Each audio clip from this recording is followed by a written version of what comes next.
Cerita dimulai di lantai 4 dungeon Pulau Cork.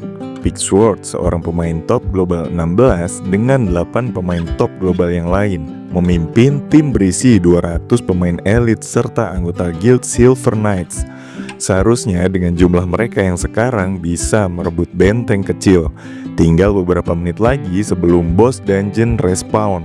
Target mereka adalah menaklukkan bos dungeon bernama Helgao. Namun tiba-tiba salah seorang anggota guild berteriak jika ada penyusup. Dan benar saja, di dekat pintu ruangan bos dungeon muncul seseorang yang misterius mengenakan jubah hitam. Pigsword terkejut karena orang misterius itu terlihat lemah dan terlihat hanya mengenakan jubah saja. Bagaimana bisa orang tersebut bisa melewati para penjaga? Ternyata dia adalah seorang player juga bernama Grid. Namun ketika dicari di data player, nggak ada player dengan nama itu, yang berarti dia bukanlah player top global. Pigsword berpikir gimana bisa seorang non-top global bisa masuk ke dungeon ini, dan kemungkinan penjaga di depan ruangan bos hanya bermalas-malasan.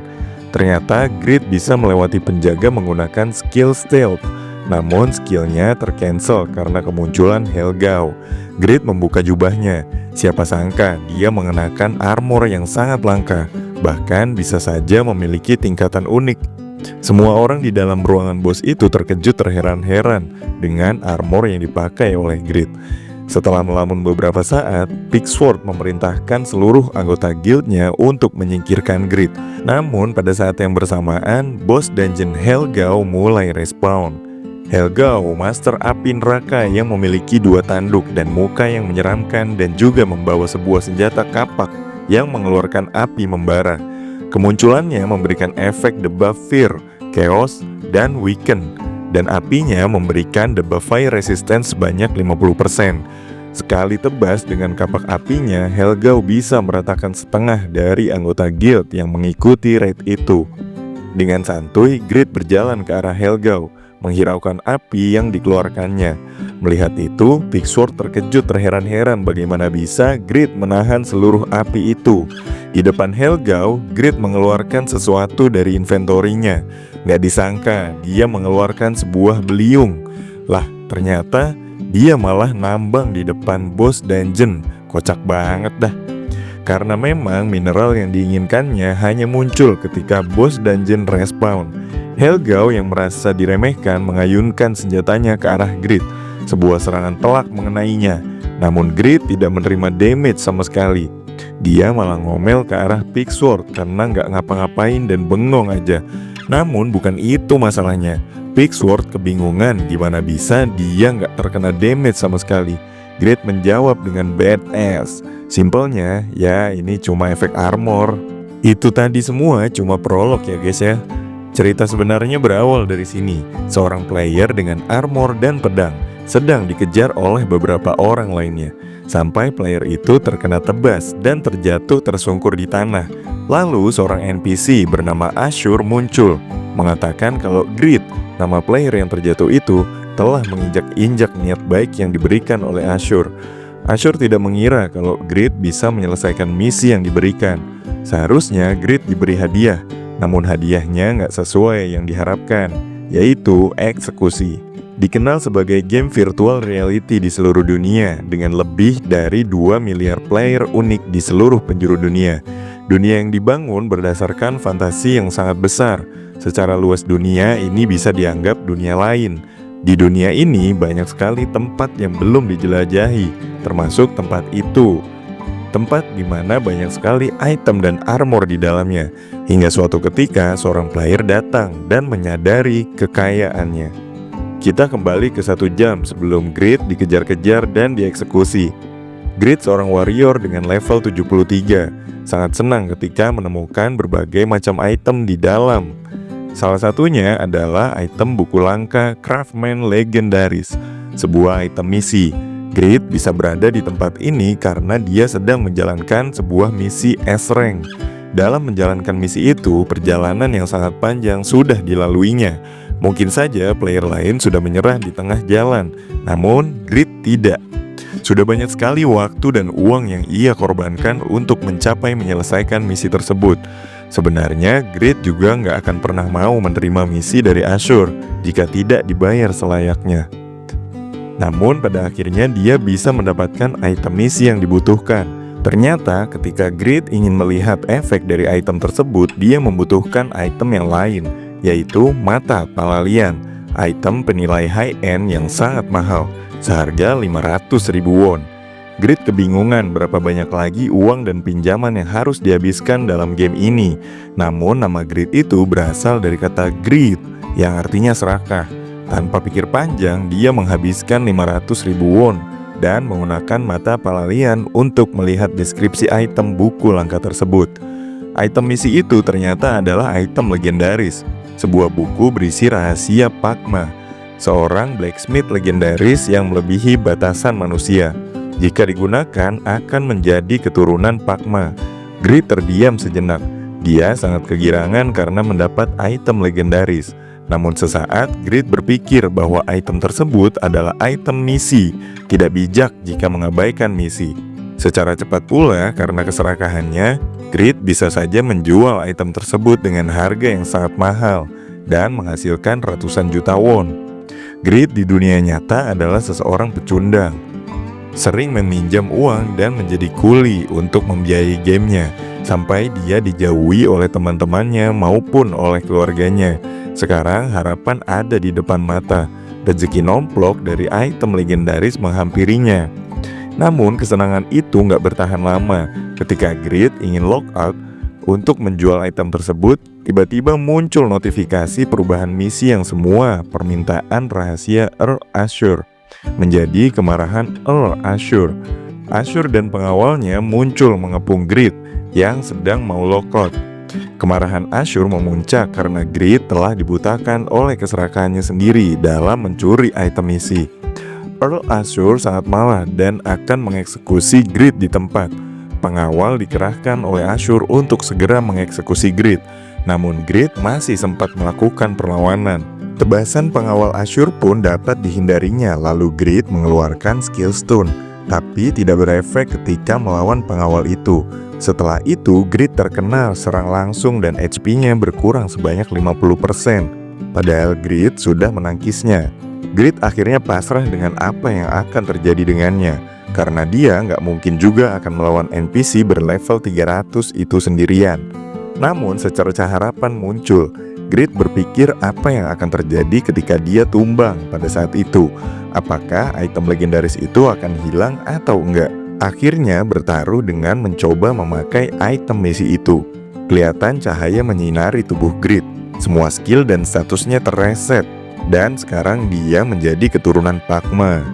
Grid mendapatkan berbagai skill yang berhubungan dengan blacksmith dan craftsmanship, dan mendapat julukan orang yang menjadi legenda.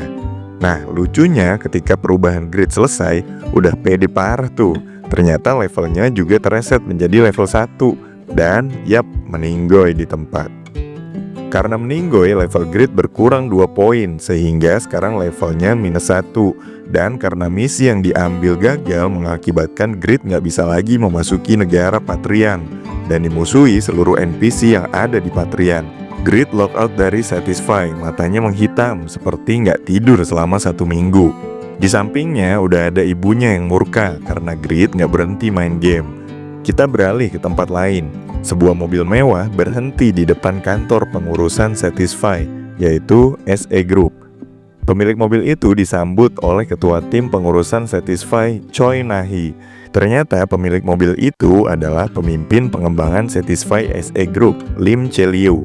Lim Che-liu mengetahui kabar mengenai perubahan job dalam Satisfy secara tiba-tiba. Mereka lanjut menganalisa player yang mengalami perubahan job tersebut, yaitu Grid. Situasi ini sangat menarik dan langka, di mana player bisa mengubah jobnya. Apalagi job yang didapat adalah job legendaris. Ternyata semua ini bukan kebetulan semata. Pihak pengembang game tersebut sudah merencanakan hal ini dan mungkin akan terjadi 2 tahun lagi. Namun hal ini berjalan lebih cepat dari yang dikira.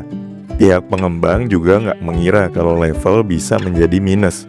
Ternyata hal ini justru malah menjadi hal positif, karena normalnya player di bawah level 10 akan mendapatkan tambahan 10 stat point. per levelnya. Namun Grid yang berlevel -1 justru akan mendapat 20 stat tambahan daripada player lain yang selevel dengannya. Menyadari hal itu, Choi Nahi menganggap keseimbangan game rusak dan harus memperbaikinya. Namun Lim Chelio memiliki perbedaan pendapat kalau nggak perlu mengkhawatirkan player yang tidak berarti, apalagi job keturunan Pak Ma adalah job yang lemah dalam pertarungan. Rapat pun berakhir di situ. Kembali ke kehidupan Grid. Di dunia nyata dia memiliki nama Shin Yong-woo. Dia bekerja serabutan sebagai kuli dan tiba di malam ketika dia mengambil bayarannya. Yong-woo terlihat bengong, pikirannya kosong karena apa yang dialaminya disatisfy. Rekan kerjanya juga banyak yang ngomongin dia dari belakang, ngelihat Yong-woo sebagai pecundang pecandu game, pekerja yang payah dan bocah yang gagal. Di taman, Yong-woo duduk termenung, meratapi nasibnya, dan hanya satu yang muncul di pikirannya, yaitu kembali ke game. Padahal satu item itu bisa mengubah nasibnya. Namun sayangnya kerja kerasnya malah dihadiahi level -1. Yong-woo sempat mikir untuk mencari sesuatu yang lain dari kehidupannya, namun gak ada satupun yang dia kuasai. Akhirnya dia milih untuk kembali lagi ke Satisfy. Yong-woo kembali ke rumah, mencoba untuk login dan bermain Satisfy untuk terakhir kalinya. Grid terspawn di suatu tempat yang gersang, bukan seperti goa yang dia masuki kemarin, sebuah tempat yang masih dari bagian dari negara Patrian. Di depannya dia melihat sebuah menara dari tanah. Ketika dia memasukinya, di dalam ada beberapa orang aneh yang sedang melakukan ritual. Seorang perempuan berada di tengah seperti sedang disalib, dan orang-orang di sebelahnya komat kamit kayak Mbah Dukun. Ternyata tempat itu adalah kuil Yatan, kuil yang diperuntukkan untuk player di atas 150. Sedangkan Grid levelnya cuma -1 boy, nggak sampai 1 loh levelnya. Statnya aja udah kayak lalat buah. Grid membaca deskripsi jobnya, ada beberapa keuntungan yang mungkin bisa dia gunakan untuk menghasilkan uang. Salah satunya adalah penguatan item. Grid mencoba keuntungan lain, yaitu semua item bisa dipakai, namun ada penaltinya. Ternyata dia bisa memakai Mangle Armor dan Mammon Grid Sword, item level 60 yang membutuhkan stat 200 STR. Tapi tetap aja dia akan terkena penalti yang cukup besar. Bahkan dengan penalti yang dia terima, armor yang dia pakai masih tetap 10 kali lebih bagus dibanding item level 1 yang lain. Emang rezeki nomplok si Grid ini bisa dapat job legendaris. Di tengah-tengah kesenangannya, Grid tersadar kalau kuil Yatan ini diperuntukkan untuk player level 150. Jadi satu goresan dari orang-orang itu pas bisa membuatnya meninggoy. Udah pede banget si Grid bakal aman kalau nggak ketangkep. Ternyata di belakangnya udah ada seseorang yang mirip kayak dukun-dukun. Grid kaget seketika dia menebaskan pedangnya ke arah orang itu. Ketika tudungnya terbuka, ternyata dia bukanlah salah satu dukun itu. Dia adalah penjaga rahasia di bawah perintah Earlstem, Doran. Usut punya usut, perempuan yang sedang dijampi-jampi dukun itu adalah putri dari Earlstem yang bernama Irene. Dia diculik pas waktu liburan dan jadi sesembahan para dukun. Ngelihat ritual itu, tiba-tiba Grid dapat notif misi RNS. Misi menyelamatkan putri terhormat Earl dalam waktu 1 jam. Hadiahnya memang menarik, dapat 3000 gold. Namun sanksi gagalnya itu turun 2 level. Doran terheran dengan Grid karena kebanyakan orang akan mengalami fear. Namun Grid baik-baik saja, pastinya dia orang yang kuat. Padahal nggak tahu aja dia boy, levelnya cuma -1. Ternyata Grid memiliki skill bawaan yang cukup overpower, yaitu ketenangan yang efeknya kesempatan terkena debuff sangat berkurang drastis dan regenerasinya meningkat. Si Doran udah pede banget kalau Grid bakal ngebantu. Padahal mah enggak. Grid udah muak banget sama misi rank S, makanya dia nggak mau nerima misi itu walaupun menolak 3000 gold. Doran mengira Grid adalah orang yang kuat.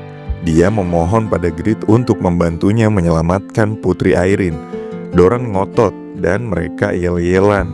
Tanpa diduga sebuah batu terdorong dan terjatuh ke salah satu kepala dukun itu sampai meninggoy. Karena hal tersebut, Grid tanpa sadar menerima misi rank S itu. Sekarang dia udah jadi musuh para dukun itu. Dan mau gak mau dia harus nyelamatin Putri Airin bareng si Doran. Dukun itu teragro ke arah Grid dan Doran, dan pertarungan pun terjadi di antara mereka. Grid panik walaupun dia bisa memakai armor dan equipment level tinggi. Total penaltinya membuatnya hanya setara dengan level 34. Dia pasrah dengan keadaannya sekarang. Secara mengejutkan, seorang dukun tumbang di hadapan Doran. Ternyata Doran sangat kuat. Dia bisa mengalahkan beberapa dukun yang nyerang. Sedikit harapan muncul di benak Grid. Tapi harapan itu seketika hilang ketika mereka berdua terkepung oleh para dukun depan dan belakang. Karena tempat bertarung mereka sangat sempit, Doran mendorong Grid hingga jatuh, diikuti oleh Doran di belakangnya. Doran menggunakan skill Levitate, sebuah skill melayang untuk mencegah damage jatuh. Mereka sengaja terjatuh ke tempat ritual agar bisa bertarung dengan leluasa. Di depan Grid dan Doran, para dukun itu segera merapal mantra sihir hitam. Namun sebelum mantra itu selesai diucapkan, Doran dengan cepat melemparkan daggernya ke arah dukun-dukun itu sampai mereka tumbang. Grid sangat takjub dengan kekuatan yang dimiliki Doran. Dikira mau bantu nyerang, ternyata Grid malah jadi tukang sorak di belakang. Di tengah-tengah sorak-sorainya menyemangati Doran, mantra dukun itu selesai dirapal dan diarahkan ke Doran. Dia menjerit-menjerit kesakitan terkena mantra itu. Dukun itu tertawa ngakak dan sangat sombong bisa merapal mantra ke Doran. Namun dengan kegigihannya, Doran bisa lepas dan menghancurkan mantra sihir hitam itu. Grid heran apakah Doran ini adalah NPC ternama dalam game ini. Doran mencoba sekali lagi menggunakan skillnya untuk melemparkan daggernya ke arah dukun-dukun itu. Namun tiba-tiba muncul sebuah penghalang yang melindungi para dukun itu. Grid dan Doran terkejut. Ada suara orang lain di dalam tempat itu. Suara perempuan yang menyeramkan. Seorang black mage berambut hitam panjang membawa tongkat sihir yang terlihat sangat kuat. Dia bernama Yura. Dia sendiri bilang kalau nggak nyangka bakal bertarung dengan NPC ternama yaitu Doran. Yura yang dijuluki penyihir darah adalah player black mage peringkat 1 dari Korea dan top 5 global. Seorang player berasal dari Korea Selatan. Seseorang dengan tubuh indah dan berbakat yang sering muncul di layar TV. Dikenal sebagai master di antara semua black mage. Yura seorang diri melewati batasan standar jobnya dengan kombinasi dan pengendalian sihir yang menakjubkan. Yura secara langsung menyerang Grid dan Doran. Dia menanyakan apakah Grid yang mengambil misi S-Rank ini. Yura mengira Grid berada di level 80-an, ngelihat armor yang dipakainya. Grid cuma terdiam gak bisa berkutik karena urusan dengan seorang top global itu sangat merepotkan. Yura tanpa ragu merapal skillnya. Dia datang ke tempat itu dengan alasan ingin merayakan kenaikan levelnya ke 230. Doran yang menyadari berbahayanya skill yang sedang Yura rapal menyuruh Grid untuk bersiap-siap menghindar. Doran bilang kalau seenggaknya Yura lebih cepat maka dia bisa memenangkan seluruh pertempuran. Tapi Yura yang kesal dengan ucapan itu, dia merapal mantra kepada Doran seperti sedang mengikat kaki Doran ke tanah. Namun hal itu tidak berefek kepadanya. Doran bisa dengan mudah lepas dari mantra itu dan dia segera melemparkan dagger ke arah Yura. Pada saat yang bersamaan, Yura ternyata udah merapal mantra darah di atas kepala Doran. Mantra itu menyerap darah milik Doran. Grid panik melihat itu dan ingin segera kabur, tapi ternyata Doran masih bisa lepas dari mantra tersebut. Yura terkejut, ternyata dia bisa menggunakan Mesmerize skill level 220 secara paksa. Kemampuan OP yang memberi penggunanya pertahanan tak terbatas. Skill itu bisa keluar karena cincin yang dipakai oleh Doran. Walaupun kekuatannya nggak sempurna, Grid ngiler ngeliat itu dan ingin cincin tersebut. Pertarungan berlangsung sengit antara Yura dan Doran. Bahkan Yura sendiri nggak mengira bahwa Doran akan sekuat ini. Satu-satunya faktor yang nggak bisa diduga adalah kehadiran Grid di tempat itu. Tiba-tiba para dukun yang udah tumbang udah respawn lagi dan siap nyerang. Yura nggak ingin ada bantuan dari NPC dukun itu. Akhirnya dia menggunakan mantra ultimate yang memakan seluruh mananya sampai maksimum. Sebuah skill kuat bernama Darkstorm dikeluarkan dan menghantam Doran. Namun sebelum skill tersebut mengenai Doran, tiba-tiba Grid melindungi Doran dari skill itu. Ketika kepulan asap menghilang, semua orang terkejut. Grit ternyata tidak tumbang terkena serangan telak tersebut. Grit pun shock, terkejut, terheran-heran gimana bisa dia masih hidup ketika menerima mantra sihir hitam itu. HP-nya cuma tersisa 1 poin. Ternyata Grit baru sadar kalau dia punya bawaan skill A Legend Doesn't Die Easily, yang efeknya ketika HP rendah akan kebal terhadap semua serangan selama 5 detik.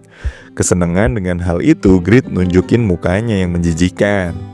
Yura pun shock, terkejut, terheran-heran. Dia mengira Grit hanya berlevel 80.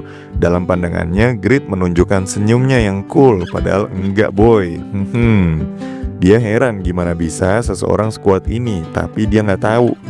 Setelah semua kejadian itu, Doran mengambil kesempatan untuk nyerang Yura. Secara cepat, Yura mengeluarkan skill pelindung kristal.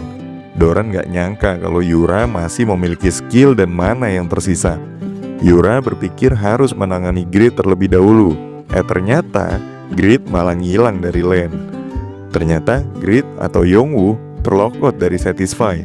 Dia meninggoy dan gagal dalam misinya, menyebabkan dia kehilangan 2 level lagi, sehingga dia menjadi level -3. Penyebab dia meninggoy adalah ketika Doran mengambil kesempatan menyerang Yura. Dia menginjak punggung Grit dan mengakibatkan Grit kehilangan sisa 1 HP-nya. Tapi si Yura salah paham boy. Dia ngiranya Grit ini kasihan sama dia dan menyerahkan misi rank S itu kepadanya. Yongwoo merasa stres karena secara nggak langsung dia nerima misi yang nggak ingin dia ambil, dan secara nggak sengaja dieksekusi oleh NPC. Dia mikir bahwa ini semua adalah salah si Yura. Dia akan mendapatkan happy ending jika Yura nggak datang ke tempat itu. Yongwoo mencoba mencari informasi di forum. Ternyata dia melontarkan hate speech terhadap Yura di forum. Kegilaan itu membuat adiknya datang menghampirinya. Shin Se-hee, adik dari Yongwoo kelas 10 berumur 17 tahun. Dia sangat peduli dengan kakaknya sampai dia mau membersihkan sampah yang ada di kamarnya. Adiknya ngeliat ketikan dia di forum tentang Yura dan yap, dia pasti salah paham dengan itu. Di ruang tamu yang begitu santuy, Yongwoo sedang menonton channel Satisfy di TV. Mereka sedang membahas runtuhnya sebuah kuil menara, di mana kuil menara itu adalah tempat terakhir Yongwoo berada. Ternyata Yongwoo shock dengan hal itu. Menurut mereka, kejadian tersebut adalah ulah dari Yura, dan pada saat tersebut terjadi pertarungan yang sangat dahsyat. Ternyata ada saksi mata di kejadian sebelumnya. Dia menyatakan kalau ada seorang player yang bisa nahan skill ultimate milik Yura, bahkan terlihat tidak terluka sama sekali. Tapi informasinya hanya berhenti di situ, karena saksi mata ini meninggoy ketika dia kejatuhan sebuah batu. Yongwoo pun shock, dia menjadi terkenal, walau nggak secara langsung sih. Dia meneteskan air liurnya, masih nggak percaya kalau dia saat ini terkenal. Dia mikir kalau ini kesempatannya untuk dapat uang. Segera dia mengambil HP-nya dan menelpon pihak TV, namun tidak sesuai harapannya. Ketika ditanya mengenai levelnya, dan ternyata level Grit adalah -3. Telepon itu ditutup paksa oleh pihak TV. Dia masih menyalahkan semua ini kepada Yura. Dia melihat lagi ke arah TV. Doran terlihat sudah menyelamatkan Putri Irene, namun Doran terlihat sangat tidak baik-baik aja. Ternyata Doran meninggoy di tempat itu. Yongwoo sangat menyayangkan kepergiannya, bukan cuma karena dia NPC yang baik, melainkan item cincinnya yang sangat bagus. Akhirnya dia nyoba buat bodo amat dengan hal itu dan coba tidur. Sembari rebahan, di TV terdengar ada player yang sedang diwawancarai, yaitu Cats, seorang warrior berlevel 203. Menurut Yongwoo, kalau Cats itu adalah player bocah yang sombong dan merupakan anak dari perusahaan besar. Cats bilang kalau dia manjat top global dengan cepat. Dia bisa naik 30 level dalam waktu 3 bulan. Dengar hal itu, Yongwoo kaget karena gimana bisa dia aja naik 70 level bisa sampai 1 tahun. Lanjut di TV, Cats dengan sombong bilang tipsnya bisa naik level dengan cepat adalah karena pedang yang dipakainya. Pedang itu terlihat sangat kuat dan memiliki efek menyerap energi kehidupan yang diubahnya menjadi attack power. Jadi perburuannya bisa selesai dengan cepat. Selain itu, ternyata dia memiliki hidden job dengan tingkatan epic, yaitu warrior darah. Job epic ini satu tingkat di bawah job legendaris. Dengar hal itu, Yongwoo makin semangat karena ternyata ada orang lain yang memiliki hidden job. Dia jadi nggak ingin mengulik lebih lanjut tentang jobnya keturunan Pak Ma. Yongwoo login ke dalam Satisfy. Dia di-spawn di sebuah desa bernama Bairan. Ternyata tempat tersebut adalah tempat pada saat dia menjalankan misi Ashur. Di tempat itu berkumpul para player yang sedang mencari party untuk raid maupun untuk sekedar leveling. Player yang dicari adalah player dengan level 100 ke atas, karena monster di luar desa ini di atas level 100. Grid yang berlevel -3 nggak bisa melakukan apapun. Dia memutuskan untuk pergi ke desa aman terdekat dengan menaiki kereta kuda milik NPC. Ternyata biaya yang diperlukan adalah 10 gold. Dia ngecek inventorinya dan gak ada uang sepeser pun di sana. Grid diusir oleh NPC pemilik kereta kuda itu, padahal dia belum bilang kalau gak punya duit. Grid nangis di pojokan karena emang dia gak punya apa-apa sekarang. Sekali lagi Grid menyalahkan Ashur dan kenapa juga dia harus gagal dalam misi itu, mengganti job dan turun menjadi level -3. Namun tiba-tiba terlintas dalam pikirannya kalau mungkin jobnya sekarang bisa menghasilkan uang dengan menciptakan sesuatu sebagai craftsmanship. Grid ngecek skill apa aja uang dia punya sebagai craftsmanship. Ternyata dia udah menguasai skill craftsmanship, blacksmith, dan sudah mencapai tingkat legendaris.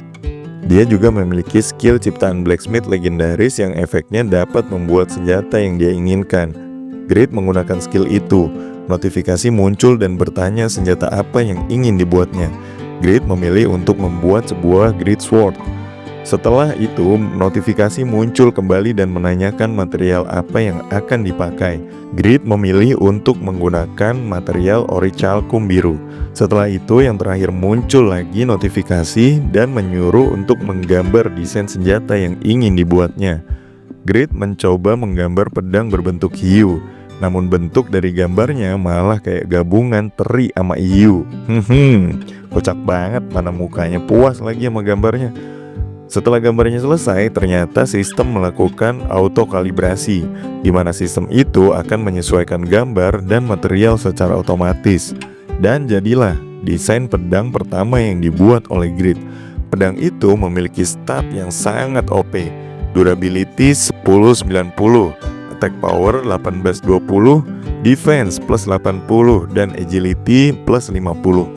Namun kesenangannya itu berhenti, karena ternyata senjata itu hanya bisa dipakai oleh player dengan level 300 ke atas. Awalnya Grid mau nyerah, karena dia kemungkinan membuat item sampah yang tidak bisa dia gunakan. Namun dia sadar kalau dia nggak punya batasan dalam menggunakan item. Akhirnya dia milih untuk bergabung dengan raid pelindung hutan untuk mencari material orichalcum biru. Rencananya adalah ambil materialnya lalu kabur. Grid menghampiri ketua party itu dan ingin bergabung, namun ditolak mentah-mentah. Grid coba bohong kalau dia level 100 lebih, namun dia malah kayak ngeremehin party itu. Dan akhirnya dia malah kena hujat para player di party itu. Hujatan itu berhenti ketika ada seorang player bernama Regas menghentikan mereka. Dia dengan bijak bilang kalau party itu akan mengurus bosnya dan Grid bisa mengurus hal lain. Regas dari guild sedekah ternyata adalah top global 1 dalam martial art. Nickname-nya Holy Fist. Karena Regas sangat baik, dia menyetujui Grid untuk masuk ke dalam partinya. Mungkin Grid akan berguna untuk beres-beres nantinya. Grid udah seneng banget dibela sama Regas, sampai-sampai dia ngeluarin mimik muka wajah yang aneh. Tapi tetap aja salah satu anggota party itu masih ragu untuk masukin Grid ke dalam party. Adalah Regas malah ngide boy, nyuruh Grid buat 1 lawan 1 sama Regas. Seketika Grid terdiam. Meninggoy lah boy kalau kayak gini. Ketua party itu nyetujuin usulan dari Regas. Akan bagus kalau bisa dibuktikan dengan 1 lawan 1. Si Grid malah kabur. Hahaha. Mana bisa dia level -3 ngalahin top global. Pas lari kabur, notifikasi sistem muncul untuk segera memberikan nama pada desain pedang yang udah jadi. Karena menurut Grid ini sampah, maka dia namain pedang itu kegagalan. Setelah itu, Grid mengunjungi blacksmith Smith, berharap dia bisa mendapat sebuah rekomendasi dari seorang blacksmith mengenai item yang laris terjual saat ini. Pas di dalam dia malah kena omel. Dikiranya dia cuma ngerendahin tukang pandai besi. Kena usir lagi tuh si Grid dari tempat itu. Grid nangis di depan toko pandai besi itu dan mikir gimana lagi dia dapat uang untuk perjalanan. Namun si Smith keluar dan dengan baiknya dia memberikan misi motong kayu ke Grid dengan hadiah 20 perunggu. Mau gak mau Grid menerima misi itu. Udah lama sejak dia menerima misi yang biasa-biasa aja. Bahkan di misi yang biasa ini pun masih bisa gagal. Dia coba menilai kapak yang akan digunakannya. Old X, tingkat normal dengan durability 6/6 dan attack power 4-7. Dia juga memahami 100% gimana pembuatan dan pemakaian kapak itu. Walaupun begitu, mungkin aja pengetahuan dan praktek itu berbeda. Dia ngelihat sebuah garis di sebilah kayu yang akan dia potong. Mungkin aja itu petunjuk untuk ngedorong pas pada garis itu. Setelah itu, Grid coba ngayunin kapaknya dan motong tepat pada garis itu. Ternyata satu kali ayun, kayu itu langsung terpotong. Saking senengnya, Grid mengeluarkan mimik wajah aneh lagi. Ternyata skill memahami ini sangat luar biasa. Setelah 3 jam motong kayu, Grid tumbang. Stamina yang dimiliki oleh player berlevel -1 sangatlah kecil. Dia hanya bisa motong 150 kayu bakar. Namun Grid pantang menyerah. Dia masih ngeyel dan terus berusaha untuk motong kayu lebih banyak lagi. Karena kegigihannya itu, dia mendapat skill ketekunan. Salah satu skill legendaris yang memiliki efek player nggak akan mudah kelelahan. Batas berat equipment player meningkat dan durasi kekenyangannya juga meningkat. Setelah itu, Grid mengayunkan terus-menerus kapaknya sampai pada dia bisa memotong 1000 kayu bakar dalam waktu 6 jam. Dan itu ngebuat si NPC blacksmith terkejut. Grid dengan sombong bilang kalau ini adalah pekerjaan mudah dan dia juga adalah seorang blacksmith. Namun si NPC blacksmith nggak percaya dan dia memberikan misi lagi ke Grid untuk nambang biji besi sebanyak 80 buah. Sampai di tempat menambang, Grid sudah merasa kelelahan. Dia memerlukan waktu 3 jam untuk sampai ke tempat itu. Dia kelelahan karena dia memakai equipment level 70 yang ngebuatnya sangat lambat dalam berjalan. Grid meminta izin kepada penambang yang udah standby di tempat itu. Malah orang-orang itu ngeremehin si Grid. Dibilang dia kurus dan mungkin akan menghambat pekerjaan mereka. Akhirnya dia disuruh nambang di pojokan. Grid ternyata sangat luar biasa. Dia bisa menambang dengan tepat dan menghasilkan banyak sekali biji besi. Orang-orang di situ terkejut dengan apa yang dilakukan oleh Grid dan pada nyesel udah ngatain Grid. Dia udah ngumpulin total 170 biji besi, 2 kali lipat dari misinya. Karena kegigihannya, akhirnya dia mencapai level 1. Pagi hari yang ceria, Grid duduk di tempat dia motong kayu. Akhirnya dia udah mencapai level 1 lagi nih boy. Dia mencoba cek stat dari job keturunan Pakma. Biasanya poin stat level 1 cuma 22 poin. Namun job ini mendapat poin stat awal sebesar 165 poin. Itu pun belum dihitung dengan beberapa kali skill yang dia dapat, ketekunan, dan kegigihan.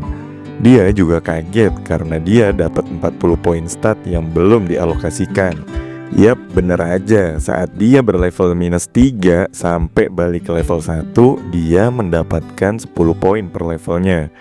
Si NPC blacksmith itu malah mengeluarkan gestur imut dan seneng karena mendapat orang yang sangat hebat. Kedekatannya Grid dengan NPC blacksmith bertambah 60 dan reputasinya di desa Bairan meningkat 200 poin. Si blacksmith kesenengan sampai meluk-meluk Grid walaupun Grid merasa jijik. Bagaimanapun semua hal ini dilakukan Grid untuk nyari rekomendasi beberapa item yang laris terjual untuk memenuhi biaya kereta kudanya. NPC blacksmith itu ternyata udah mempersiapkan item untuk senjata pertama Grid, yaitu panah Java. Grid mikir kalau itu item biasa, tapi ternyata panah itu punya sedikit Java yang bercampur dengan baja. Efeknya yaitu mengabaikan defense musuh. Panah ini sangat cocok untuk raid melawan golem. Grid menilai item itu, panah Java, item normal dengan harga 6 perak, memiliki attack power 20-26.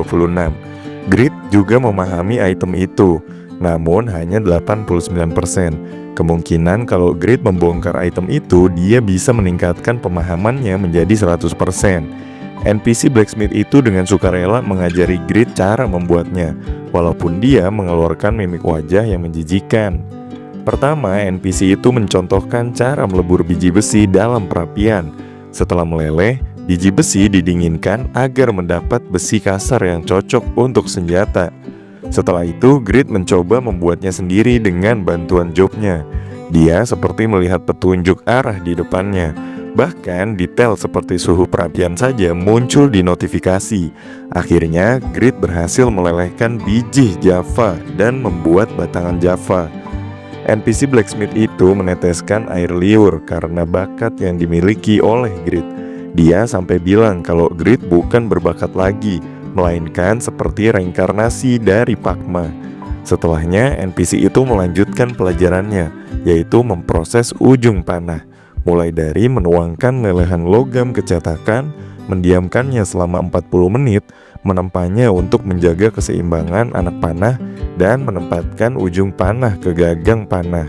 Setelah semua penjelasan dari NPC itu, Grid mendapatkan 100% pemahaman mengenai panah Java. Grid dengan percaya diri bisa membuat panah Java sendiri. Dengan 100% pemahamannya, dia juga bisa membuat gagang panahnya, walaupun belum diajari. NPC Blacksmith itu terkejut terheran-heran karena Grid bisa melakukan semuanya dalam sekali lihat. Dan bahkan Grid mencoba untuk berimprovisasi dengan menambahkan penguatan dalam panah Javanya. Akhirnya dia selesai dalam membuat panah Java. Sebuah cahaya terang muncul dari anak panah itu. Grid terkejut terheran-heran. Sebuah skill tiba-tiba aktif. Skill pernapasan Blacksmith legendaris yang efeknya membuat stat item ciptaan meningkat sebanyak 5%. Ternyata karena skill Grid itu membuat item dengan tingkat epic panah Java spesial dan tentunya memiliki stat dan efek yang lebih bagus dibandingkan dengan yang dibuat oleh si NPC Blacksmith, Grid pun terkejut dengan apa yang sudah dibuatnya. Normalnya anak panah tidak ada yang memiliki attack power di atas 40, bahkan memiliki efek tambahan. Grid meninggalkan tempat blacksmith itu. Sebelum pergi, NPC itu memberikan banyak barang bawaan kepada Grid. Mungkin ini karena kedekatannya dengan NPC blacksmith itu sangat tinggi, sehingga dibawain oleh-olehnya banyak. Di suatu tempat di dalam pelindung hutan, ada party yang sedang melakukan raid melawan golem. Mereka terlihat agak kesusahan. Ternyata salah satu anggota party itu adalah guildmaster dari guild sedekah yang bernama Jisuka. Dalam party itu juga ada Regas, Fatner, dan Toban, player yang menolak Grid masuk ke dalam party. Mereka semua adalah player dari guild sedekah. Dalam party raid itu, mereka menelan banyak korban waktu melawan monster kroco. Namun entah gimana mereka menyelesaikan misi itu. Lootingan mereka juga gak terlalu bagus, cuma dapat beberapa biji besi, biji orichalcum, dan biji orichalcum biru. Padahal mereka ngincer item perisai amethyst. Namun emang drop rate-nya sangat busuk. Ya dihitung-hitung nih boy, mereka raid seharian yang ada malah rugi bandar. Bahkan dalam raid itu menelan 75 korban, termasuk anggota guild sedekah. Jisuka agak kesel dengan hal itu dan nyuruh untuk kembali. Setelah itu mereka kembali ke desa Bairan untuk mengevaluasi raid terakhir mereka. FYI ini boy, guild sedekah ini adalah guild yang berisikan beberapa top global. Namun guild ini sangat kecil, sehingga mereka memerlukan beberapa player biasa untuk melakukan raid. Nah, balik lagi ke cerita. Akhirnya Jisuka memutuskan untuk menunda dulu raid mereka dan akan fokus dalam menaikkan level dan meningkatkan equipment mereka dengan target naik 15 level dalam 3 bulan. Jisuka kebingungan dan sedikit bimbang karena keadaan guildnya semakin buruk. Ya, karena mereka ini guild kecil, jadi ya ketenaran mereka juga kecil banget boy. Di tempat pelelangan item, Jisuka ingin membeli panah Java. Namun dia terkejut, di pelelangan itu ada orang yang dianggapnya bodoh menjual panah Java dengan harga 3 kali lipat. Pas dia lihat lagi tingkatan anak panah itu, ternyata itu tingkat epic. Tahu lah boy, ini panahnya punya siapa? Jisuka terkejut terheran-heran, padahal dia udah meminta beberapa blacksmith untuk membuatkan anak panah. Namun tidak ada yang memiliki kualitas setinggi itu. Asumsinya anak panah itu dibuat oleh blacksmith ranking 2 teratas. Namun sepertinya ada lagi blacksmith yang melampaui level mereka. Siapa ya? Selanjutnya kita beralih di sebuah restoran. Di situ ada Regas dan Fatner. Regas agak stres soalnya dia disuruh sama Jisuka buat naik 20 level dalam waktu 3 bulan. Pas mereka lagi ngobrol, tiba-tiba ada pesan dari guild muncul. Jisuka menyuruh anggota guildnya untuk mencari blacksmith dengan ranking 100 ke atas. Ladalah, si Regas malah ngamuk. Soalnya ketua guildnya labil banget. Tapi ngamuknya gak bertahan lama. Soalnya Jisuka tahu itu dan ngirim pesan baru. Balik lagi ke Jisuka. Dia berpikir kalau guildnya ini isinya top global semua.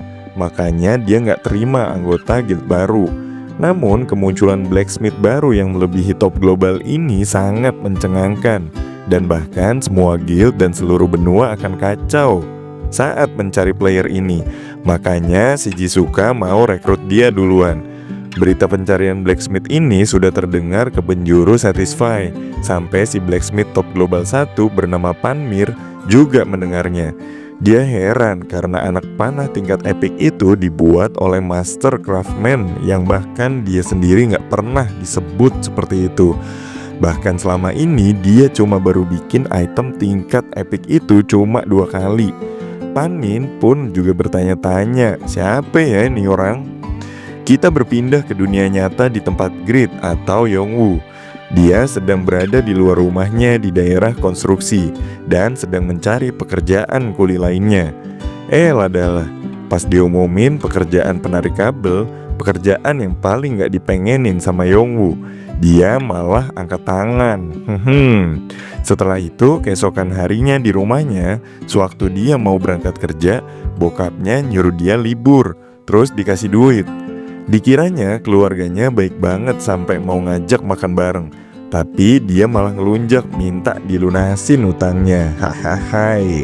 Melayang dah tuh mangkok berisi nasi. Yongwoo akhirnya login lagi ke Satisfy dengan perasaan murung soalnya duit tabungannya habis cuma buat bayar utang. Grid ngecek seberapa mahal anak panah buatannya terjual. Dia shock, terkejut bahwa anak panahnya terjual hingga 72 perak. Padahal anak panah biasa cuma 6 perak. Karena dia menjual sebanyak 99 buah, berarti dia menghasilkan 71 emas dan 28 perak. Yang mana kalau dikonversi ke uang beneran itu senilai 80.000 won. Dia bisa menghasilkan itu dalam waktu 6 jam aja. Dia bergegas menuju pelelangan dan mengambil duitnya. Namun kena potongan 15% untuk item epic. Dengan begini Grid udah gak perlu nguli lagi pikirnya. Dan mungkin dia gak perlu juga meninggalkan tempat ini.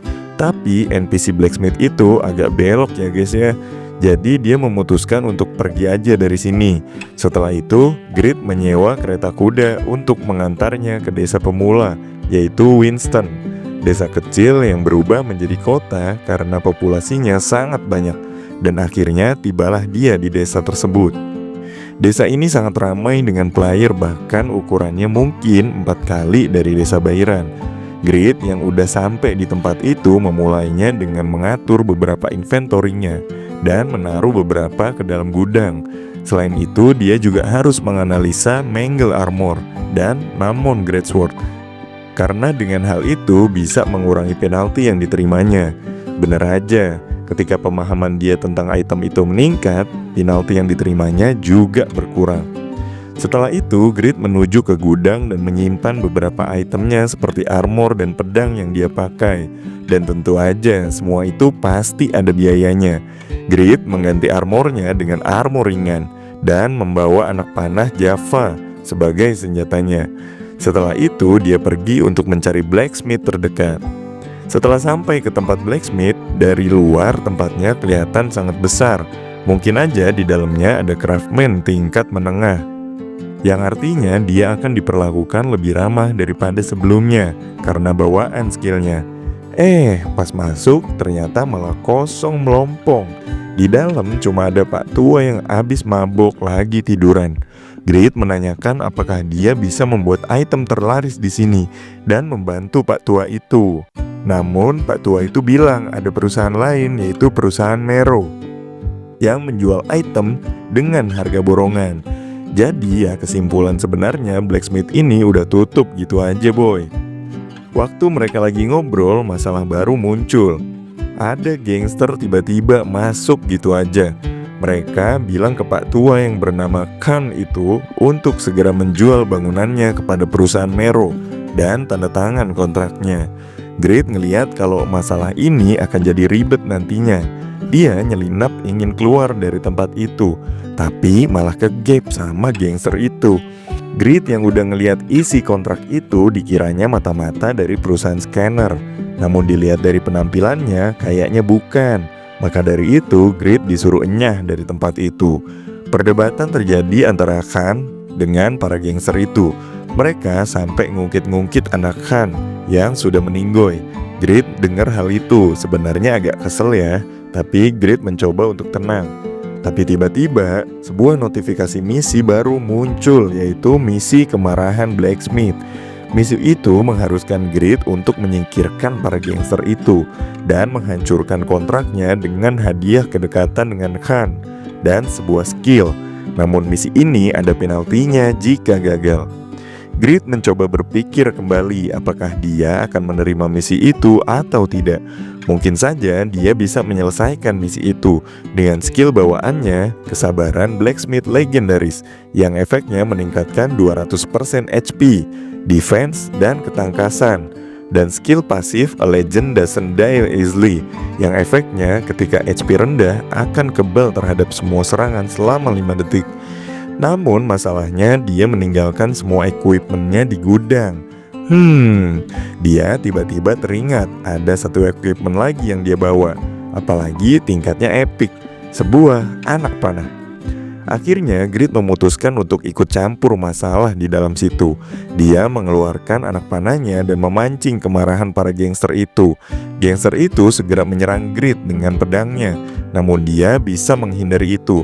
Grit mencoba mencari tempat yang ideal untuknya bertarung, yaitu di atas tangga. Gangster itu mengejar Grit dan mencoba menyerang dengan kapaknya. Grit menggunakan skill kemarahan blacksmith yang efeknya meningkatkan 10% attack power dan 30% attack speed selama 20 detik dan menghunuskan anak panahnya ke gangster itu sampai dia tumbang di tempat. Grit terkejut dengan peningkatan attack speednya. Dia bisa memberi 2 serangan langsung kepada gangster itu dan mendapat kritikal sehingga langsung tumbang. Setelah itu notifikasi muncul.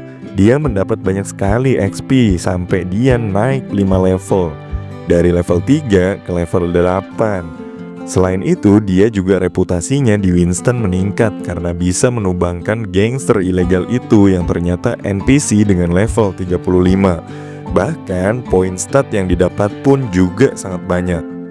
Gangster lain gak tinggal diam. Mereka segera mengepung dan menyerang Grit. Tanpa pikir panjang, untuk mengalahkan semua gangster itu, Grit memakai poin statnya untuk ditambahkan ke STR dan AGI-nya. Dia memanfaatkan skill kemarahan blacksmith secara efektif agar bisa menumbangkan seluruh gangster itu sebelum efeknya habis. Namun serangan Grit kali ini tidak kritikal, sehingga gangster yang diserangnya tidak tumbang dalam sekali serang. Karena tangga itu memang sangat sempit, para gangster tidak bisa leluasa bertarung. Akhirnya para gangster itu memprovokasi Grit untuk segera turun dari tangga itu. Grit pun tidak punya pilihan lain selain turun dan menghadapi gangster itu secara langsung. Sekarang keadaannya adalah 1 lawan 4. Gangster itu sekali lagi mengepung Grit. Dia sedikit khawatir karena dia menerima 2-3 serangan dari para gangster itu. Dia bisa tumbang seketika. Namun masih ada pilihan lain untuknya, yaitu menggunakan skill kesabaran blacksmith legendaris yang efeknya meningkatkan 200 HP, defense, dan ketangkasan, sehingga dia nggak perlu khawatir lagi dengan HP-nya yang tipis. Tapi sialnya, skill itu ternyata nggak dapat diaktifkan dengan sengaja. Ternyata skill itu akan aktif secara otomatis ketika terus-terusan menahan serangan. Para gangster itu mulai menyerang. Untuk saat ini mungkin Grid masih bisa menghindar. Serangan demi serangan terbang ke arahnya. Grid juga terpaksa meminum ramuan penambah HP untuk menahan serangan para gangster itu. Dia juga harus mengulur waktu sampai skill kemarahan Blacksmith selesai cooldownnya. Dia bisa menangkis salah satu serangan, namun senjata milik gangster itu terbang dan mengenai kaki Grid, sehingga Grid menerima damage yang cukup besar. Sekali lagi dia bisa menghindari serangan, dan mau gak mau dia harus meminum ramuan penambah STR atau AGI yang harganya sangat mahal, sekitar 10 emas per botolnya. Setelah meminum ramuan itu, kecepatannya meningkat drastis. Dia udah kayak belut licin banget pokoknya. Walaupun begitu, dia nggak bisa menghindari ketika ada serangan barengan. Karena para gangster itu kewalahan melawannya, Grid terdiam sejenak, mencoba memprovokasi gangster itu untuk meninggalkan tempat itu dan meninggalkan kontraknya. Tapi para gangster itu masih ngeyel kepala batu, sok-sokan bisa ngalahin si Grid. Bacot demi bacot terjadi di tengah pertarungan itu. Tapi ternyata itu hanyalah trik Grid untuk mengulur waktu cooldown ramuan penambah HP-nya. Pas di tengah-tengah si gangster lagi ngebacot, Grid melancarkan serangannya, menghunuskan anak panahnya secara cepat ke arah gangster itu. Dan yap, tumbang dalam sekali serangan. Satu lagi gangster tumbang. Grid naik 3 level setelah menumbangkan gangster itu.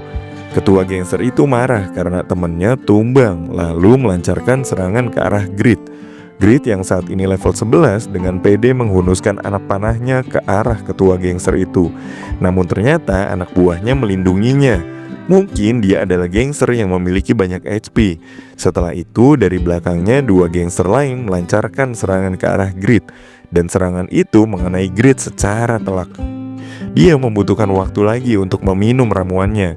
Namun ketika dia mau kabur, salah satu gangster itu menahannya dan 2 lainnya segera menerjang ke arah Grid. Tapi Grid ngeliat di arah lantai 2 ada armor yang ditutupi kain. Tanpa pikir panjang, dia menghunuskan anak panahnya ke punggung gangster yang menahannya dan melempar anak panah itu ke gangster lain. Lalu dia lari ke arah lantai 2. Saat sedang berlari, dia berteriak ke arah Khan. Apakah dia mau melindungi tempat ini atau tidak? Tentu saja Khan menjawab sangat ingin melindungi tempat ini, tempat yang sangat berarti untuknya. Maka dari itu Grid meminta izin untuk memakai equipment yang ada di lantai 2 itu. Namun Khan tidak yakin Grid bisa memakainya, karena armor itu mungkin berlevel sangat tinggi. Setelah itu dari belakang para gangster mengejar Grid ke lantai 2. Gak disangka Grid sudah memakai equipment itu, full armor dan senjatanya. Dia menebaskan pedangnya ke arah para gangster itu. Sekali tebas, 3 gangster itu langsung tumbang. Notifikasi langsung muncul di hadapan Grid. Dia naik 10 level yang berarti dia sekarang berada di level 21. Selain itu, kedekatan dengan Pak Tua Khan sekarang udah max, dan reputasinya di Winston meningkat 220 poin. Dan berakhirlah misi kemarahan Blacksmith. Pak Tua Khan yang khawatir berlari menuju lantai 2, melihat apakah Grid baik-baik aja. Ternyata sampai di lantai 2, Pak Tua Khan malah terkejut terheran-heran dengan penampilan Grid yang sekarang. Grid memakai armor berkilauan berwarna emas. Armor itu bernama Valhalla dengan tingkat unik. Selain itu, senjata yang dipegangnya juga tingkat unik, yaitu Dainsleif Tier 1.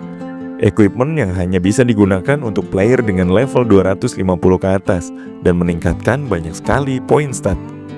Pak Tua Khan shock yang membuatnya pingsan dan tersungkur di lantai. Dia shock mengetahui Grid bisa menilai equipment itu hanya dengan sekali lihat. Mulai dari nama equipment, stat, dan bahkan nama pembuat equipment itu. Grid mencoba sok cool awalnya. Namun melihat Pak Tua Khan sedang pingsan dan mengeluarkan busa, dia jadi panik sekarang. Di tempat lain di suatu mansion yang megah, bapak-bapak baju merah yang sedang makan steak marah-marah mengetahui kalau gangster yang dikirimnya ke tempat Khan menghilang. Dia mengkambing hitamkan orang yang menyarankannya memakai para gangster itu. Dan untuk mengganti rugi apa yang sudah terjadi, ternyata nama asli bapak-bapak itu adalah Valmont, seorang pedagang dari perusahaan Mero. Lalu dia bertanya ke orang di sampingnya, ahli siasat Valmont, yaitu Rabbit, tentang apa yang sebenarnya terjadi di tempat Khan itu. Valmont berambisi untuk mengambil alih semua workshop blacksmith yang ada di kota. Namun workshop milik Pak Tua Khan itu sangat sulit didapatkan. Rabbit menginfokan kalau beberapa saat yang lalu ada pria muda yang membawa Pak Tua Khan ke klinik. Jadi seharusnya menurut Valmont, pria muda ini pasti mengetahui sesuatu. Akhirnya Valmont memberikan tanggung jawab penting ini ke Rabbit untuk mengambil alih workshop tersebut. Kita kembali ke dunia nyata. Yongwoo sedang asik makan nasgor di depan TV dan merayakan kenaikan levelnya yang sangat cepat. Dia mencapai level 21 hanya dengan mengeliminasi beberapa gangster saja. Dia mulai berkhayal kalau mungkin dia bisa mendapatkan equipment Valhalla itu dan menjadi miliarder. Equipment itu sama seperti equipment kegagalan, namun bedanya equipment Valhalla bisa diperjualbelikan. Grit login kembali ke Satisfy dan dia di-spawn di dalam klinik. Pak Tua Khan itu sudah diobati di klinik sehingga sudah sehat kembali dan boleh pulang. Pak Tua Khan sangat berterima kasih dengan Grit dan sangat berutang budi dengan apa yang udah dilakuinnya. Mereka berdua kembali ke workshop milik Pak Tua Khan. Grit membopong Pak Tua Khan karena memang dia udah tua banget. Pak Tua Khan bilang kalau dia sangat menyesal karena hampir mengakhiri bisnis 7 turunan ini dan mengecewakan leluhurnya. Sekali lagi Pak Tua Khan sangat berterima kasih kepada Grit karena menyelamatkannya. Tapi di sini Grit agak ngelunjak. Dia minta equipment Valhalla itu diberikan kepadanya. Namun Khan langsung menolak hal itu karena equipment itu adalah warisan keluarganya. Memang sangat disayangkan gak ada yang bisa memakainya. Namun ada seseorang yang bisa memakai equipment itu, yaitu Pak Ma. Pada waktu itu Pak Ma memakai equipment itu lengkap dengan pedangnya. Dia memperlihatkan permainan pedangnya yang menakjubkan dan indah. Rumornya permainan pedangnya dapat membelah langit dan menurunkan petir. Leluhur Pak Tua Khan bersujud dan memintanya untuk membawa Densleif dan Valhalla bersamanya. Namun tak diduga, ternyata Pak Ma malah menolak pemberian itu dan mengatakan kalau nanti akan ada seseorang yang lebih cocok memiliki equipment ini. Nah, di waktu sekarang, Grit bisa memakai armor itu. Khan bertanya-tanya gimana bisa Grit memakai equipment itu. Dia mungkin akan memberikan equipment itu tergantung dengan jawaban dari Grit. Melihat ini sebagai kesempatan, Grit bilang kalau sebenarnya dia ini adalah keturunan Pak Ma, job yang dia pakai sekarang. Mendengar hal itu, Pak Tua Khan terkejut dan notifikasi misi job tiba-tiba muncul di hadapan Grit. Misi itu adalah misi gabungan, di mana akan ada beberapa rangkaian misi yang harus dia jalani. Misi pertama yang diterima Grit adalah permainan pedang Pak Ma. Misi itu mengharuskannya untuk mempelajari permainan pedang Pak Ma, dan untuk hadiahnya adalah Densleif tiruan, pedang yang sebelumnya dipakai oleh Grit. Grit agak sedikit kesel karena nggak langsung dikasih aja itu itemnya. Tapi ya mau gimana lagi, Pak Tua Khan juga butuh bukti kalau Grit benar-benar keturunan Pak Ma. Karena Pak Tua Khan ini kesenangan, dia mau merayakannya dengan pesta alkohol. Tapi Grit menolaknya. Soalnya Pak Tua Khan ini sudah sangat tua dan kesehatannya memburuk. Bisa berabe kalau Pak Tua Khan meninggoy duluan sebelum misinya selesai. Di tengah percakapan mereka, ada seseorang yang masuk ke dalam tempat itu dan mencari Pak Tua Khan. Ternyata dia adalah Rabbit dari perusahaan Mero. Rabbit bilang kalau Pak Tua Khan tidak mungkin bisa membayar hutang sebesar 600 emas. Tapi di sisi lain, Pak Tua Khan juga tidak mau memberikan workshopnya kepada perusahaan Mero. Rabbit datang ke sini tujuannya adalah negosiasi. Dia bilang kalau akan memberikan kesempatan kepada Pak Tua Khan, di mana jika dia menyerahkan workshopnya, maka perusahaan Mero akan menjamin dengan bayaran yang tinggi dan hak pengoperasiannya. Namun tetap aja Pak Tua Khan menolak hal itu karena kebanggaannya sebagai blacksmith, dan dia tidak mau menjadi anjing dari perusahaan Mero. Setelah penolakan itu, Rabbit menawarkan sesuatu yang lain. dia menawarkan sebuah kompetisi. Kompetisi yang mempertaruhkan hutang dan haknya. Kompetisi antara blacksmith perusahaan Mero dan Pak Tua Khan. Jika blacksmith dari perusahaan Mero lebih layak dan menang dari Pak Tua Khan, maka workshop itu akan dikelola oleh perusahaan Mero. Mendengar hal itu, Grit berpikir kalau itu memang syarat yang terdengar bagus. Namun dia yakin mereka akan mengirimkan blacksmith yang jauh lebih hebat daripada Pak Tua Khan. Tapi secara mengejutkan, Khan menyetujui hal itu dengan syarat yang maju dalam kompetisi itu adalah penerusnya. Rabbit bingung karena kabarnya Khan ini tidak memiliki penerus. Ternyata penerus yang dimaksud adalah Grit. Mendengar hal itu, Grit marah dong. Kok tiba-tiba diputusin gitu aja sama Pak Tua Khan? Tapi tiba-tiba jendela notifikasi misi muncul di depannya. Misi rank A, kompetisi pembuatan item dengan perusahaan Mero. Awalnya Grit agak menolak, tapi ketika ngelihat hadiahnya sebesar 600 gold, dia langsung semangat dan memberikan mimik wajahnya yang menyeramkan. Setelah itu, Rabbit meninggalkan mereka dan akan infoin waktu dan tempatnya nanti. Khan tidak bisa punya pilihan lain selain menyuruh Grit untuk melakukannya. Tapi Grit juga nggak mempermasalahkannya karena dia akan mendapat banyak uang dari kompetisi itu. Misi yang diterima Grit adalah misi rank E. Kalau misi tersebut berkaitan dengan pertarungan, mungkin mustahil bisa diselesaikan karena Grit masih level 21. Tapi karena misi ini adalah kompetisi membuat sebuah equipment, maka Grit yang jobnya keturunan Pakma sangat diuntungkan. Bahkan dia juga udah pernah membuat satu item tingkat epic. Pak Tua Khan menawarkan beberapa sisa bahan material kepada Grit untuk menjadi bahan latihan. Grit bertanya kenapa Pak Tua Khan tidak memberitahu hal ini kepada penguasa. Ya, jawabannya simple, karena penguasa udah disuap sama perusahaan Mero. Sebenarnya desa Winston ini adalah bagian dari wilayah Earlstein. Namun ketika Pak Tua Khan ingin melapor ke Earl, dia selalu dihalangi oleh penguasa itu. Dengar hal itu, Grit janji akan membawakan kemenangan untuk Pak Tua Khan. Namun dibalik semua kebaikan Grit, hal itu semata-mata karena Grit melihat Pak Tua Khan itu sebagai tambang emasnya. Aduh, emang serakah banget ini MC kita boy. Latihan pun dimulai. Pada saat melihat Pak Tua Khan, Grit sebenarnya keinget sama kakeknya di dunia nyata, mulai dari kata-katanya dan sikapnya yang lembut. Momen inilah yang membuat Satisfy seperti kenyataan. Kembali ke dunia nyata, Yongwoo baru aja lockout dari Satisfy. Jam menunjukkan pukul 4 pagi. Sudah 2 hari sejak Yongwoo berada di dalam game. Dia kemudian pergi ke tempat makan untuk makan bersama dengan keluarganya. Seperti biasa, dia ngelunjak pengen makan belut, tapi malah diketawain sama bokap nyokapnya.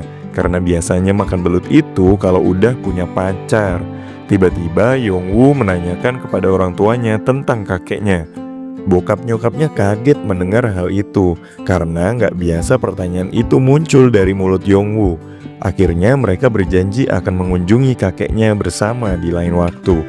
Kembali ke dalam game Satisfy, di sebuah mansion milik perusahaan Mero, Velmon marah kepada Rabbit karena Rabbit dianggap melakukan hal yang nggak perlu, yaitu melakukan kompetisi. Velmon mikir kalau workshop itu akan menjadi miliknya selama Pak Tua Khan nggak bisa melunasi utangnya.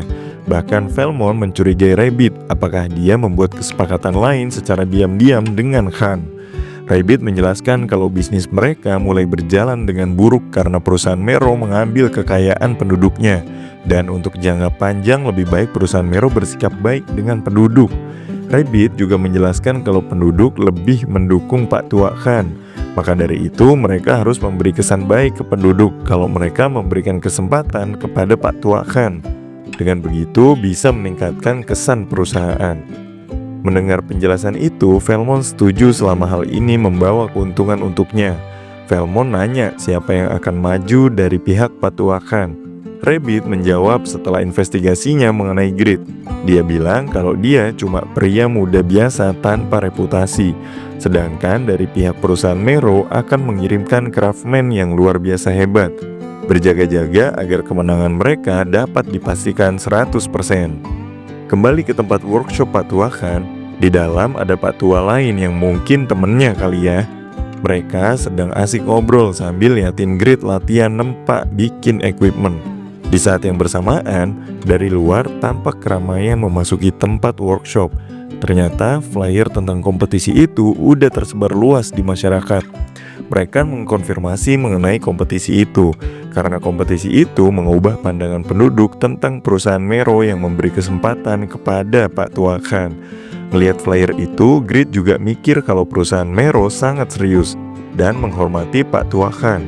Namun, Pak Tuakan merobek flyer itu dan marah karena perusahaan Mero sudah menguasai tanah dan distrik bisnis terus-menerus yang mengakibatkan para penduduk menjadi miskin. Hanya dengan sebuah flyer, apakah semua itu bisa dilupakan? Para penduduk itu mulai tersadar kembali. Ini bukan pertama kalinya Mero merusak dari belakang.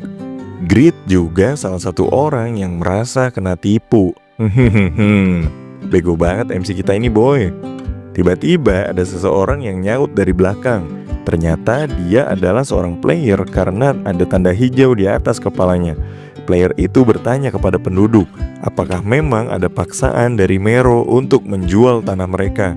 Dia juga mengungkapkan kalau sebenarnya para penduduk ini menjual tanahnya dengan sukarela dan berencana meninggalkan desa ini, tapi lebih memilih untuk tetap tinggal karena ada rencana pembangunan. Namun ada penduduk yang nyolot, dikiranya player itu menghina mereka. Tapi sebenarnya player itu datang bukan untuk bertengkar.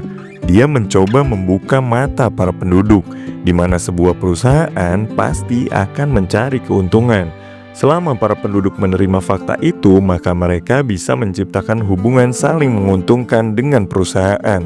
Bagaimanapun, sebuah perusahaan nggak bisa bertahan tanpa penduduk. Alur pembicaraan tiba-tiba berbalik. Para penduduk juga menerima kenyataan itu. Jika perusahaan untung, maka keadaan para penduduknya pun juga akan semakin membaik. Dengar hal itu, Grid terkejut. Siapa player ini? Kok bisa pinter banget ngebacot? Setelah bacotan player itu, Pak Tuakan bilang kalau player itu terlalu mencampuri urusan orang lain. Bahkan dia nggak memperkenalkan dirinya. Ternyata player itu bernama Huroi. Pak Tuakan juga tidak menyangkal kalau hubungan baik dengan perusahaan tidaklah buruk. Namun daerah Winston adalah bagian dari daerah Alstheim, di mana ada undang-undang mengenai hak-hak rakyat.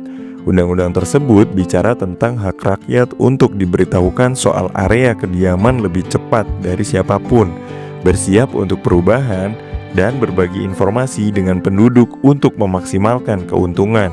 Dengan baik hati, Huroi menawarkan jasanya untuk memberitahukan hal ini secara diam-diam ke Alstheim, karena selama ini penduduk selalu dihalangi oleh penguasa ketika mereka ingin melapor. Secerca harapan muncul di muka para penduduk itu, namun Grid melihatnya berbeda. Dia terkejut melihat Huroi, padahal dia nggak diberikan misi, namun seperti memaksa para penduduk untuk memberikan misi itu. Huroi meninggalkan tempat itu dan Grid mengikutinya. Dia bertanya gimana bisa Huroi bisa melakukan semua itu.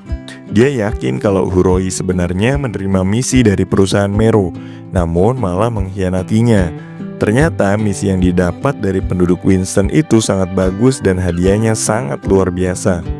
Grid bertanya gimana bisa memaksa NPC untuk memberikan misinya. Huroi menjawab dengan simpel, sebenarnya metode ini menggunakan tingkat kebebasan di Satisfy. Kalau sering mencampuri urusan NPC, maka akan mendapat misi yang terkait. Metode ini ternyata hanya player-player early access yang mengetahuinya. Huroi mengira kalau Grid ini bukan player early access, namun ternyata sebaliknya. Huroi ketawa gimana bisa ada orang sebodoh ini. Grid marah dan langsung lockout ketika diketawain sama Huroi. Ternyata Huroi sendiri adalah player yang kesulitan dalam menaikkan level. Padahal dia udah main 18 jam per hari. Namun saat ini dia masih level 128. Ternyata memang karena jobnya orator. Kemampuan menyerangnya hanya dengan lidah dengki, senjata yang terbatas, HP rendah, kekuatan bertarung yang jelek, dan skill yang jelek pula. Dan kelemahan paling fatal yaitu nggak punya teknik untuk kabur. Maka dari itu dia memanfaatkan skill bicaranya untuk menaikkan levelnya. Cerita ini beralih ke perspektif Huroi, di mana dia akan menyelesaikan misi dari penduduk sebelumnya. Untuk mencapai ke kediaman Earthsheim, dia harus melewati beberapa penjaga yang ada di depan gerbang. Dia harus berhati-hati dalam berkomunikasi dengan para penjaga itu. Tapi ketika diajak ngobrol, mereka malah diem aja. Malah dari belakang ada Rabbit yang menghampirinya. Rabbit bilang kalau dia udah nyuruh penjaga itu diem aja sebelum investigasi terhadap para penduduk selesai. Mau nggak mau, Huroi harus menggunakan skill bujukan kepada Rabbit, di mana dia bisa mengendalikan NPC semaunya. Huroi berdalih kalau dia datang ke tempat itu untuk merencanakan strategi hasutannya. Namun Rabbit menyadari kalau sesuatu Huroi mungkin sebenarnya pengkhianat. Huroi kaget karena skill bujukan ternyata nggak berpengaruh kepada Rabbit. Ternyata Rabbit lebih cerdas daripada yang dia kira. Rabbit memerintahkan beberapa penjaga untuk menangkap Huroi. Lalu Huroi mencoba kabur. Nggak mau misinya gagal di sini, namun dia ditangkap oleh penjaga menggunakan tali. Mau nggak mau dia harus lockout. Tapi itu sia-sia juga. Huroi nggak bisa lockout dari game. Ternyata NPC juga bisa menetralkan lockout seorang player. Rabbit nggak ingin membunuh Huroi karena pasti dia akan respawn lagi dan memilih untuk mengurungnya di penjara. Misi milik Huroi yang sebelumnya harus memberikan pesan ke Earthsheim kini berubah menjadi misi untuk menunggu dengan syarat penyelesaian tidak lockout selama 50 jam dalam waktu dunia nyata. Huroi ragu akan menerima misi itu atau tidak. Dia memang pernah bermain 20 jam tanpa berhenti sebelumnya. Kalau melebihi itu, sistem kapsul akan melokot player secara paksa. Dia masih mikir tinggal di penjara kecil selama 8 hari 8 jam waktu game itu akan menyiksa mental dan berpotensi sangat bahaya. Namun dia memantapkan niatnya untuk menerima misi tersebut. Misi dengan hadiah yang sangat besar. Mendapat job kedua, Apostle of Justice Partner. Title One Who Overcame Hardship. Penciptaan skill Unbreakable Justice dan Sacrifice of Justice. Dan stat kegigihan yang akan terbuka. Selanjutnya dia mengaktifkan mode trance pada kapsulnya. Mulai sekarang gelombang otak akan diawasi dan akan memaksa lockout ketika terdeteksi bahaya. Oke, kita kembali ke dunia nyata. Di gedung tinggi tempat kantor SE Group berada, pemimpin pengembang game Satisfy, Lim Chelio, menerima kabar bahwa misi B408 telah diaktifkan. Misi ini merupakan misi tersembunyi rank S yang aktif dalam kondisi khusus. Kalau player tersebut bisa menyelesaikan misi ini, maka dia akan menjadi player pertama yang mendapat 2 job dalam game Satisfy. Namun dalam misi ini, player tersebut harus bertahan melewati 200 jam dalam game. Ini adalah misi yang kemungkinan membahayakan player. Rapat dadakan diadakan di kantor itu. Mereka menganalisa player mana yang bisa mengaktifkan misi tersebut. Ternyata misi itu adalah misi yang diterima oleh Huroi. Dia adalah player yang berasal dari Mongolia. Lim Chelio kemudian minta dihubungkan dengan manajer cabang yang ada di Mongolia. Mereka bilang sedang mengawasi player tersebut, dan personil juga udah siap kapanpun. Dari pihak pemerintah Mongolia pun juga setuju untuk bekerja sama. Ini game udah nyampe pemerintah aja boy. Gokil banget dah. Manajer cabang Mongolia juga meminta diadakan pengumuman kalau kehadiran job ganda pertama adalah player dari Mongolia. Hal itu mungkin aja bisa meningkatkan pemasaran di daerah Mongol itu sendiri. Ada beberapa penolakan dari pegawai pusat agar jangan terlalu optimis, karena mungkin aja player tersebut gagal dalam misi itu dan nantinya malah akan dihina-hina. Namun ada juga yang bilang kalau misi itu sebenarnya didesain untuk hal yang mudah. Dia bertanya kepada ketua tim Choi Nahi beberapa persentase player tersebut bisa menyelesaikan misi itu. Namun secara mengejutkan dengan data yang sudah diolah, player itu hanya memiliki kesempatan 9% dalam menyelesaikan misi itu. Paniklah itu pegawai pusat. Seharusnya dalam misi itu player tersebut akan dibantu oleh NPC misterius bernama Apostle of Justice setelah dia tahu keadaan di Winston. Namun ternyata ada variabel nggak terduga dalam misi ini. Seharusnya player itu hanya membagi informasi misi ke Apostle of Justice. Namun di tengah perjalanan dia membagi informasi itu kepada orang lain. Yang lain dan tidak bukan dia adalah Grid. Di saat yang bersamaan, Yongwoo, dia saat ini ada di kedai makanan, sedang mabok minum soju. Dia masih menyesalkan kenapa misi yang diterima Huroi nggak dikasih aja ke Yongwoo. Ya, walaupun dia udah dikasih misi dengan hadiah 600 gold. Tapi ya masih aja dia mau misi dengan hadiah OP itu. Namanya juga great, kalau nggak serakah ya apalagi. Setelah dari kedai itu, Yongwoo pulang ke rumah. Jam menunjukkan pukul 1 malam. Dia berjalan pelan-pelan agar tidak membangunkan orang rumah. Ternyata dia malah kegep sama adiknya sendiri yang belum tidur. Kembali ke ruang rapat, pegawai pusat itu bilang bukankah seharusnya misi itu hanya memiliki kemungkinan 0% dengan keadaan sekarang. Mungkin ada yang error dengan superkomputer mereka. Lim Chelio hanya menertawakannya. Pegawai itu menjadi seperti itu karena skenario seharusnya berubah drastis dan kesempatannya juga menjadi tidak jelas. Namun yang paling jelas sekarang adalah orang yang harus mencari tahu penangkapan Huroi ini bukan Apostle of Justice, melainkan Grid. Pegawai pusat itu sangat sebel dengan Grid karena menganggap job legendaris jatuh ke tangan orang yang salah dan menganggap Grid adalah racun bagi game Satisfy. Rapat masih berlangsung lama. Mereka berpikir akan melewatkan kesempatan marketing ini karena Huroi akan gagal dalam misi itu. Namun Lim Chelio melihatnya dengan kacamata yang berbeda. Grid yang sudah mendapat job legendaris, namun sampai sekarang dia masih level 21 dan dia baru membuat satu item epic saja.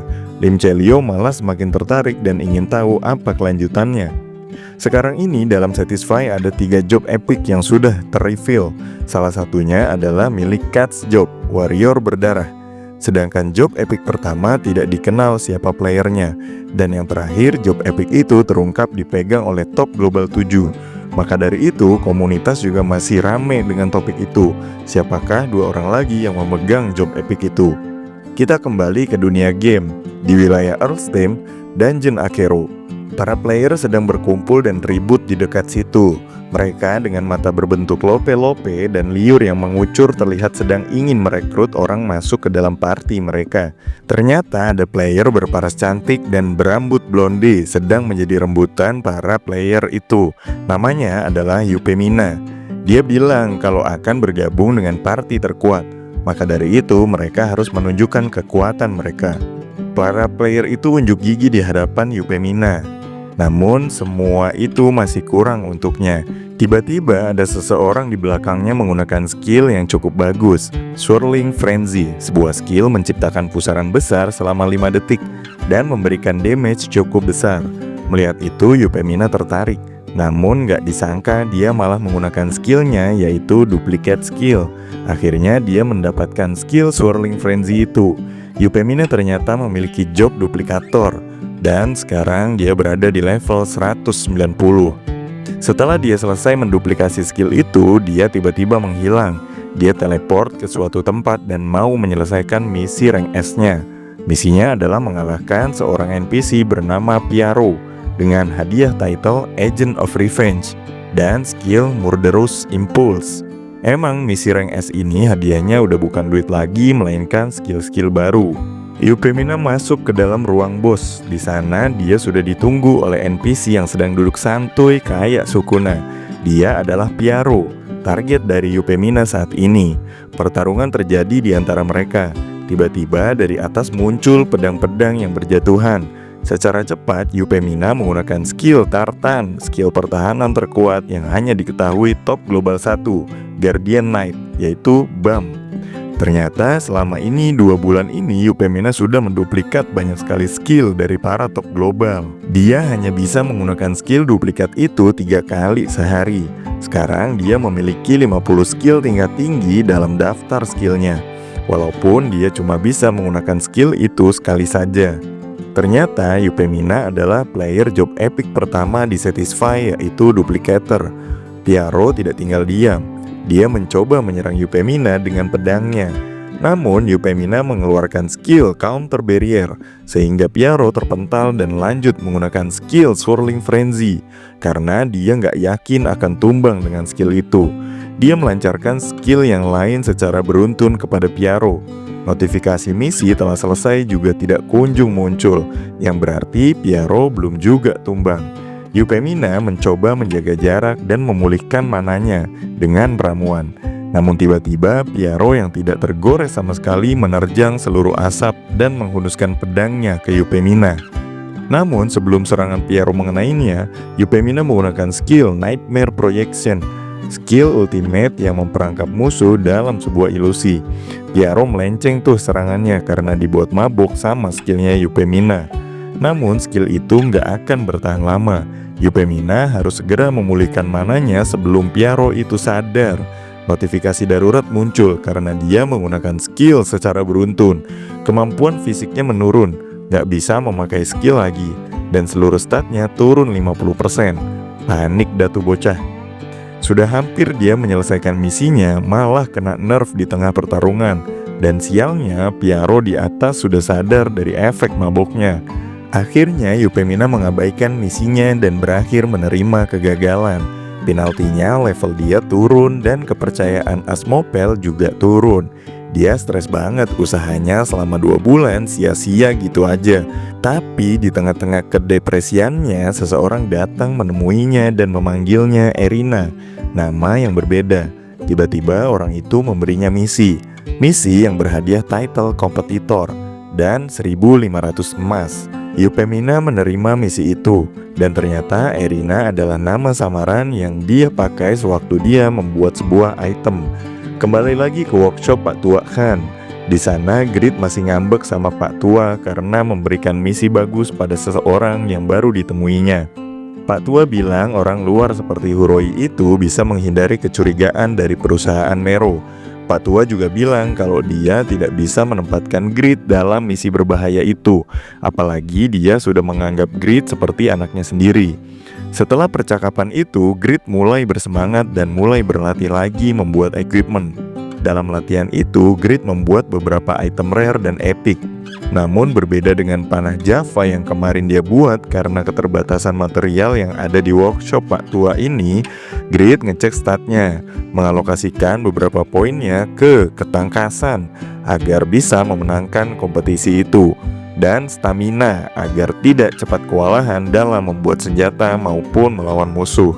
Stat yang dimiliki Grid saat ini sangatlah abnormal. Dia masih level 21, tapi statnya sudah menandingi player level 75. Apalagi setiap kali dia membuat item tingkat tinggi, dia juga mendapat stat tambahan.